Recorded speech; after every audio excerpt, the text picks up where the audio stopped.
I guess if you have an addiction in life, it's nice to have one like curiosity. I am not going to figure out where to drive the bus until I've got the right people on the bus. Not only that, 15 of the 18 built to last companies lived through the 1930s depression. I can remain focused on and suffer for the big thing longer than anyone else. And I'm about to fall. I'm 400 feet above the ground. Please turn off your electronic gadgets. But what was Intel known for? Intel delivers. See, if you have the right people, they're already motivated. The question is not risk or not risk. The question is, where do you place your big bets? I'm genetically encoded to do it. When I do it, I feel like a fish in water. He's an American business consultant, author, and lecturer. He's a student and a teacher of leadership. He's authored or co-authored 6 books that have sold over 10 million copies worldwide. He's Jim Collins, and here are his top 10 rules for success. I guess if you have an addiction in life, it's nice to have one like curiosity. Yes. I mean, questions for me are where everything begins. And I always like to describe it that I don't pick questions. In many ways, they pick me. They kind of rise up and grab around the throat and say, I'm not going to let go. And to me, life is just a journey of question upon question, and there's so many chances to learn things. One of my mentors, John Gardner, who was in the Johnson administration, was a senior faculty at Stanford. Wrote about excellence. Wrote about excellence, truly before people were thinking about it, and renewal and self-renewal. And John had this wonderful way of saying, don't try to be interesting, be interested. And that stuck with me, and this idea of always be interested. And you never know where a question will go. You sit down with somebody and you ask a simple question like, where are you from? Right? So think about the power of that question. Where are you from? That's not a hierarchical question. That's not a question of what do you do or how important are you. It's where are you from? And somebody can choose. It's an invitation. Well, I'm from Virginia, or I'm from Greece, or I'm from, they can name their company. They can choose. And the interesting thing is you never know where that will go. And then in actual work, it all has to begin with questions, because if you actually know the answers, then I don't understand the point of doing the work. When Dick Cooley became chief executive of Wells Fargo in the late 1970s, he knew he would be facing the storm of deregulation. He knew that the entire banking industry would be upended when deregulation swept through. The board, understandably concerned, asked Cooley, what is your vision? What is your strategy? Where will you lead us? How will you get us through the storm of deregulation? And Cooley had a wonderful answer. I don't know. Not only that, it's the wrong question. See, I am not going to first figure out where to drive this bus and then get people on the bus. No, I'm going to do it completely opposite. I am not going to figure out where to drive the bus until I've got the right people on the bus. And only once I've got the right people on the bus, the wrong people off the bus, and the right people on the key seats, then and only then will I turn my attention to the question of where we will drive this bus. The best executives we've studied always think first about who and then about what. It's not about just getting a great team. It's not about finding talent. It's not about getting great people. No. The key word is first. First get right people. First get the people on the bus. First think about who.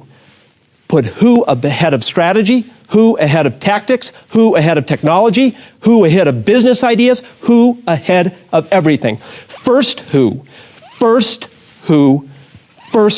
then what? I mentioned earlier the work built to last. It was very interesting. We were studying enduring great companies in contrast to others. I went back recently and realized we selected the study set for that study in 1989, 2 decades ago. All 18 of the built to last companies are still standalone, independent, and almost all of them very successful companies today. If you took a random sample of large publicly traded companies 20 years ago, what are the probabilities that all 18 in your random sample would be standalone, independent, and largely successful today? The number is less the percentage is about 0.02% probability. Not only that, 15 of the 18 built-to-last companies lived through the 1930s depression. What do they teach us? What has enabled them to have that? What did we find that separated them? And what we found is that what really separated them was not necessarily that they had smarter strategies, although they often did, or that they were sort of more financially savvy, although they often were.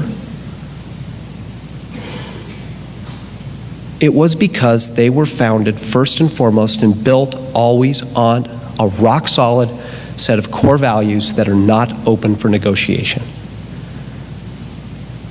And if you look at what gave them the reason to struggle, the reason to fight, the reason to endure, it wasn't strategic, it was values.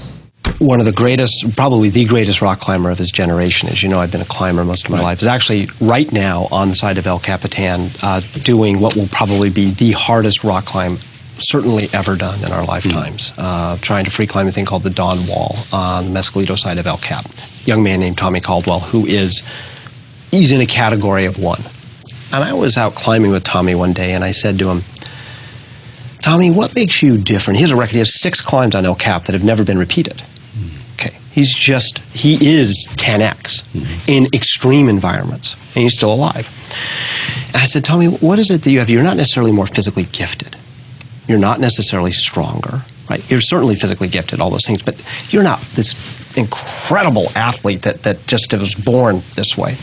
And in fact, he had lost a finger in an accident. He cut a finger off. And so he's doing this minus one of his an important finger. Yeah. And he thought about it for a long moment. He said, I can remain focused on and suffer for the big thing longer than anyone else. And I think that's what these people, the curiosity keeps them going, but once they get their hands on what they see as the thing, they don't let go. And they can stay with it and suffer for it. When I was in high school, I must have been maybe 16 or 17 years old. And I went rock climbing in El Dorado Canyon, near where I grew up in Boulder. I'd been climbing about 3 or 4 years, and I went to do a climb called T2. Now, at the time, T2 was a relatively difficult climb. And I went at it with a kind of an arrogant lack of preparation. And I hadn't prepared for being able to do certain kinds of finger cracks. I'll figure it out when I get there. And I also didn't pause, and this is that thing about boldness and discipline, I didn't pause to really double check all my systems. Okay, so I'm on the 4th pitch. I'm about 400 feet above the ground. I'm going across this slanting crack system that I started to have trouble with, and my forearms started to engorge with blood and lactic acid, which means at some point, even if you're on a big hold, your hands are going to melt off. Okay. And I'm about to fall. I'm 400 feet above the ground. But it should be okay because there's protection. I'm tied into the rope. I may take a fall, but I'll get caught. For some reason, and to this day I still don't know why, my brain triggered that I should look at my knot. And I looked down at my knot. My knot had come untied. I had made the mistake of never really thinking about the best knot for certain types of situations, and I tied him with what's a bowline. Now, the advantage of a bowline is it's easy to untie, right? The disadvantage of a bowline is it's easy to untie. It had come untied as I kept moving across, and it is just hanging in my harness. I'm seconds away from falling, only now I will die. I will die if I fall off. My forearms are melting. And the knot had come untied. And so I called down to my partner. I said, my knot came untied. What is he going to do? He can't do anything. He'll just watch me fall to my death. And there was an old fixed piton in the rock that we put there from the first descent, an old soft iron piton. And I looked at it, and I probably had 15, 20 seconds before my hands would unwrap, if that, maybe 10. I took a runner, and I clipped it into the piton. I clipped the piton into my that runner into my harness and just went, please hold. And I let go. And it held. Okay. I put in a backup. I grabbed the knot, retied it, went to the ledge. It didn't convulse. I was very calm at that moment. When I got to the ledge, I went into convulsive shaking. I was sick to my stomach for days because of the whatever happens chemically. What I learned from that is two things. The first is that when you're in an unforgiving world, when gravity is unforgiving, it doesn't care. It never takes a day off, ever. And if you make one mistake, it can kill you if it's the wrong kind of mistake. And what I learned is that sense of, yeah, I want to do adventurous things. I want to climb rocks. I want to be in Yosemite. I want to do things that get my adrenaline going. But I need the discipline to always do all the right preparation, to always think about the right knots, to always be cross-checking my systems so that I can do those bold things and stay alive in an unforgiving environment. And as you and I spoke about earlier today, I think that's the rest. I think we're all heading into an unforgiving environment where we're going to have to be both bold and disciplined. The second thing I learned, what if that piton had not been there? We might not be here together. It was just by chance that piton was right there. And what you realize when you rewind the tape of your own life is that there are these crucial moments where if the luck had gone the other way, you might have gotten killed. And so what you have to do is to always be putting those extra disciplines in place, because I was lucky to live. And what I took from that is I never want to have to be lucky to live again. I want to live because of my discipline, not because of my luck. Please turn off your electronic gadgets. Not for others, but for yourself. Effective people take time to think. Begin the discipline of putting white space on your calendar where there's no phone, no email. I was going to say no fax, but they don't even have that anymore. No Twitter, no emails, no connections, and engage in this glorious pockets of quietude to think. Do you know that Rick Warren reads a book every single day? A book a day. A book a day, 365 days a year. You're at 1,000 books in 3 years. First, innovation is extremely important. I would not want to send any indication. We should stop innovating, and America shouldn't innovate.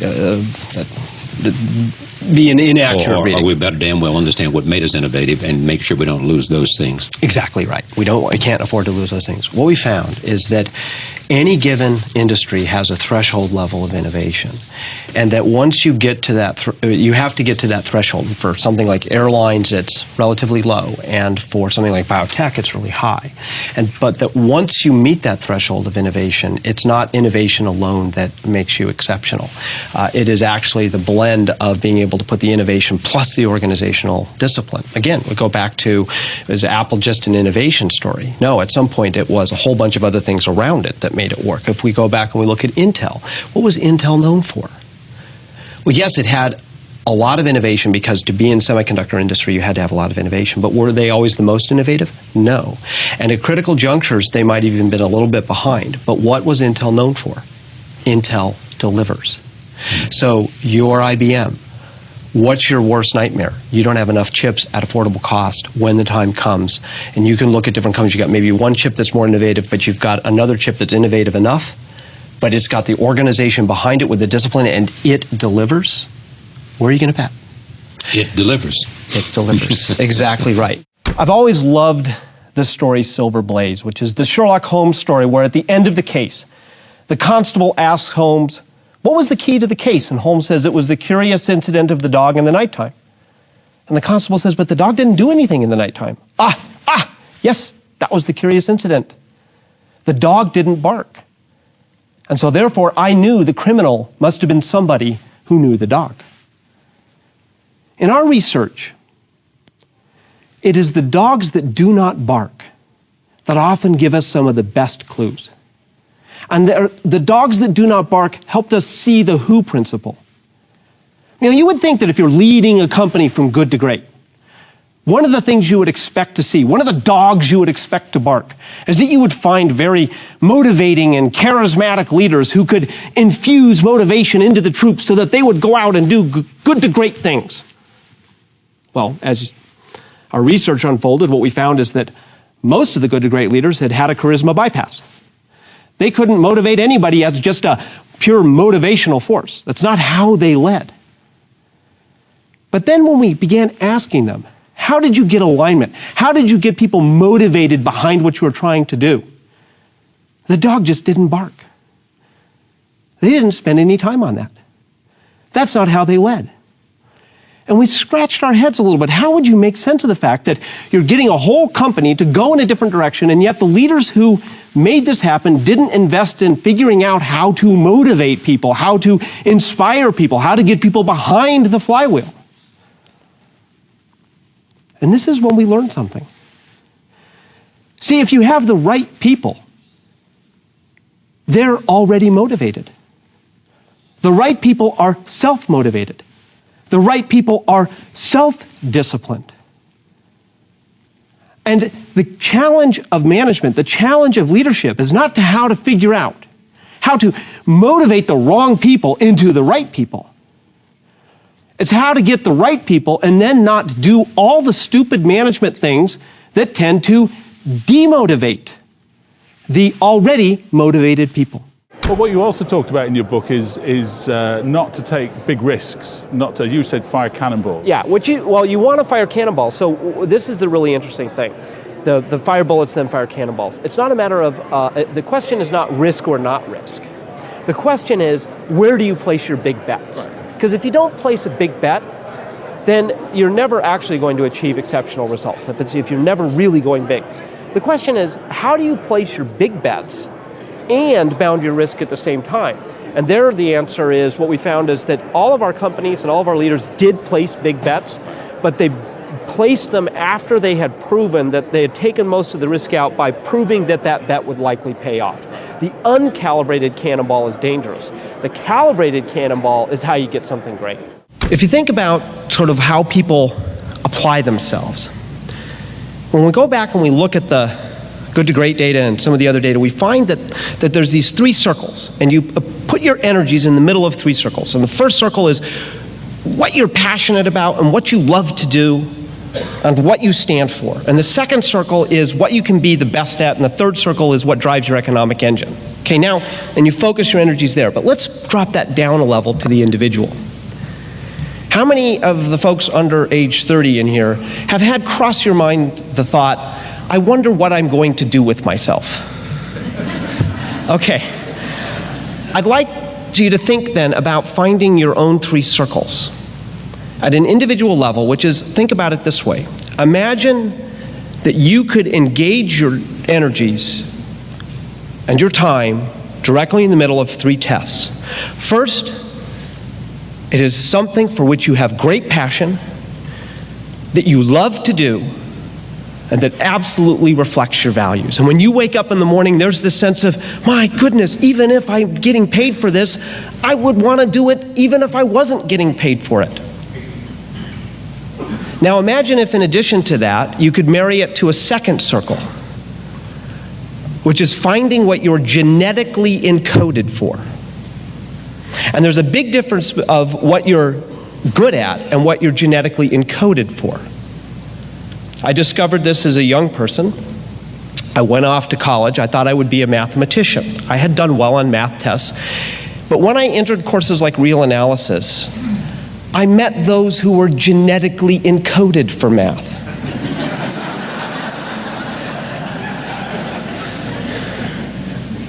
Not being one of them, I needed to find another version of my three circles. And now imagine the third circle. As you're engaged in something that is of great value. It's of either social or economic or both of value. It makes a contribution. You are useful. Now imagine You have all three. Man, I'm passionate about this. I love to do it. It expresses my values. I'm genetically encoded to do it. When I do it, I feel like a fish in water. And then finally, third, I'm useful. And what percentage of the world do you think has that? 5%? Maybe not even.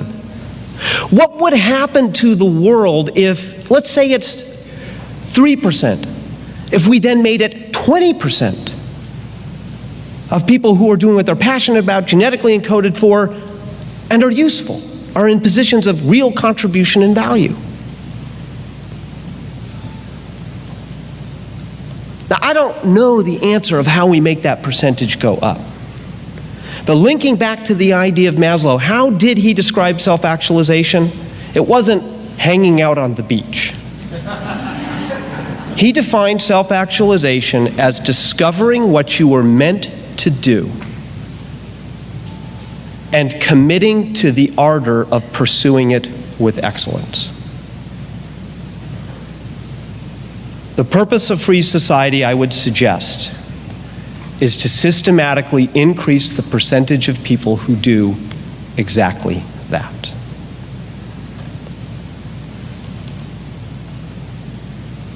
And then they can do it for very long periods of time. Thank you so much for watching. We made this video because Arno's asked us to. If there's anyone that you would like us to feature, please leave a comment below. We'd also love to know which of Jim Collins' top 10 rules meant the most to you. Leave it in the comments below and we'll join the discussion. Thank you so much for watching. Continue to believe, and we'll see you soon.